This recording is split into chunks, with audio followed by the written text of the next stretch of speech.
আসছে 12ই ফেব্রুয়ারি বাংলাদেশের জাতীয় সংসদ নির্বাচন।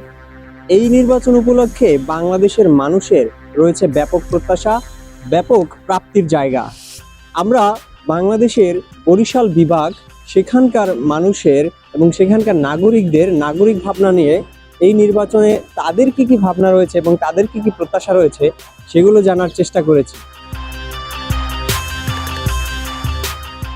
বাংলাদেশের ত্রয়োদশ জাতীয় সংসদ নির্বাচন ঘিরে সাধারণ মানুষ থেকে শুরু করে শিক্ষার্থী, শ্রমজীবী, পেশাজীবী সমাজের বিভিন্ন শ্রেণী পেশার মানুষের মধ্যে তৈরি হয়েছে নানা প্রত্যাশা।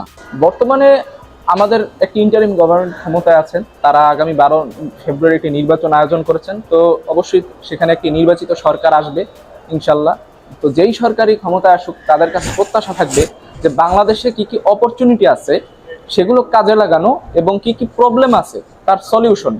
অপরচুনিটি কি আছে, যেমন আমাদের একটি জনশক্তি আছে, বড় একটি জনশক্তি। একে কিন্তু আমরা এই জনশক্তিকে, এই ম্যান পাওয়ারকে আমরা কাজে লাগাতে পারি। আমরা চাইতেছি ভালো একটা সুষ্ঠু নির্বাচন হোক এবং সুষ্ঠু নির্বাচনের পাশাপাশি ভালো নেতৃত্বের একটা দল আসুক। যে সরকার যে ব্যবস্থাটা আছে সেটা যে আইন বিভাগ, বিচার বিভাগ এবং বিভিন্ন সেক্টর যেগুলো বলেন সেগুলো যাতে সুষ্ঠুভাবে কাজ করে তার জন্য সর্বক্ষণিক একটা পদক্ষেপ নেওয়া উচিত, সেটা অবজারভেশন করা উচিত। গণতন্ত্র মানে হচ্ছে দ্য ভয়েস অফ পিপল। সেই জায়গা থেকে যদি মানুষ আস্থাটা আবার ফিরে পায় সরকারের প্রতি, নির্বাচন ব্যবস্থার প্রতি, সেইটা হবে এই পরবর্তী সরকারের সবথেকে বড় অ্যাচিভমেন্ট। শ্রমজীবী মানুষ প্রত্যাশা করছেন ন্যায্য মজুরি, নিরাপদ কর্মপরিবেশ এবং জীবনযাত্রার ব্যয় নিয়ন্ত্রণে কার্যকর উদ্যোগ। স্মার্ট একটা সুন্দর একটা বাংলাদেশ চাই, যে বাংলাদেশে কোনো দুর্নীতি থাকতে পারবে না, কোনো চাঁদাবাজ থাকতে পারবে না।